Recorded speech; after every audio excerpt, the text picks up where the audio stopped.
dak e gwenge ma pi oula osebedo ka pong'o kinde ka kinde kaunti ma Migori dwaro mondo piny owacho ket okenge mag geng'o pi oula e kinde ni ma koth osechako chwe. Maendi gidwaro mondo tim motelo ni chwe mar koth mapek ma igeno e kaunti no kod gwenge mamoko pacho ka. Jafwambo marwa George Juma nigi ler mar wachni. Koth mapek ma igeno pacho kae juma ni kalore kod lendo ma osegol kod piny owacho ka okalo kuom bad migaono mochune koro kor lwasi osekelo kibaj ne familia ma odagwego ma pi oula osebedo ka pong'o e kinde ka kinde. Familia go mogeng kaka mago mag Modi, Nyora, Angugo, Sido kaachiel kod Konyango maduto giyudore e subkontinent ma Nyatike gin mago ma sani koro dak kod luoro kalore kod koth mapek ma igeno. Kata kaka nyalo timora sate asiko mana ka loko udi mag minwa mamo gi babo eno satho unge kamwadhie wachalo ng'eche modak wiya wan kitabu sana. Priska Chieng' Moth en achiel kuom oganda gwego mag Nyatike ma pi osebedo ka daro e kinde ka kinde.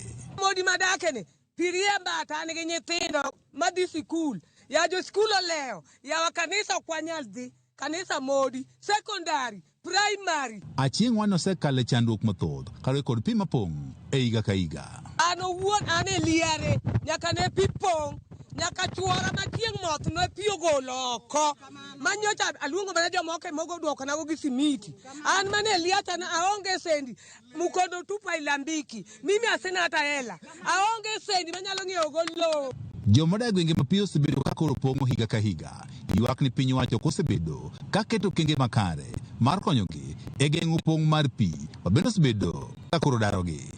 Kata bed ni moko oganda osebedo ka koro tudo pong' mar pi kod kar purno maluwa irrigation scheme maneja mar kar pur ni Isaac Munga to koro wacho ni ma ok adieri. Mosechando jogweng' ni kuom kinde malach to en gi chandruoge mang'eny ma kochak ni wacho sani aparo ni piny ema nyalo lil. National Irrigation Authority okaw jukumu mondo olosnwa daige kata channels ma pi nyalo chopo go e nam kaka wadwaro. Wayawo ne oula go mondo pi obiro ma koth to ok wabibedo gi problem mar flooding mwalo kanyo. Kata sani endi nitiere ting' ma osechako chodho wang' oula go.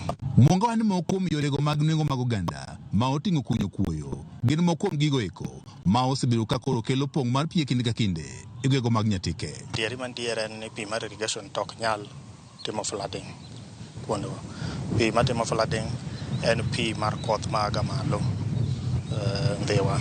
Pi maduogo pi machando jo piny mwalo kanyo ok en pi mowuok e aora, en pi moa e nam kaduogo chien. Gimomiyo piny kanyo kethore ahinya bende gi pigno en ni jopiny kanyo nyocha osebedo ka gitimo sand mining. CSR diking wasebedo kwatimo negi.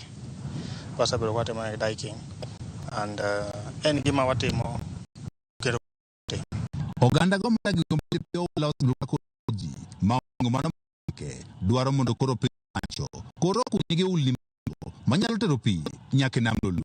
donjo wacho mondo ng'iwa kak wachandra mondo yawo gini odhiaka na ego wa muya chando kana Aro ni jogi ono dek is updated beri kichudo moko ma wikto kae to raw biro nyono to after 3 to 4 days pi kalo kadonjo e kor mier. Wadwaro daik ma upgraded. Higa ka higa malo familia 600 mawuok e location ma Central Kadem e subkontinent ma Nyatike osebedo ka dar kendo dhi kuondego mag jot nikech pong' mar pi. George Juma, Ramogi TV, Migori.